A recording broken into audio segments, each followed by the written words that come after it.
इससे एक आपने सारी ऐप्स को पीछे छोड़ दिया। क्यों? तो क्या हुई? यार हुई तो कुछ नहीं, बस आप फॉलो नहीं करते।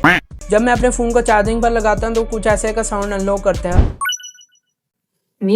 चार्ज लाइक किया। हाँ, ये भी करना बहुत आसान है, जैसे वीडियो को डबल टैप करके लाइक करना और मेरे अकाउंट को फॉलो करना। और फॉलो करके आ जाओ सिंपली इस ऐप में, इधर आकर प्लस वाले ऑप्शन पर क्लिक करो, इधर से एक ऑप्शन सिलेक्ट कर लो। उसके बाद अपने साउंड वाली फाइल को इंपोर्ट कर लेना है जो आपने साउंड लगाना है, या फिर आप नीचे से आप टेक्स्ट टू स्पीच भी कर सकते हो और इधर सिंपल ऊपर आपने सेव पर क्लिक कर देना है। एंड देन हो गया तुम्हारा काम। अब मेरा भी काम करो, मेरे अकाउंट को फॉलो करो इस तरह की डेली टिप्स सीखने के लिए।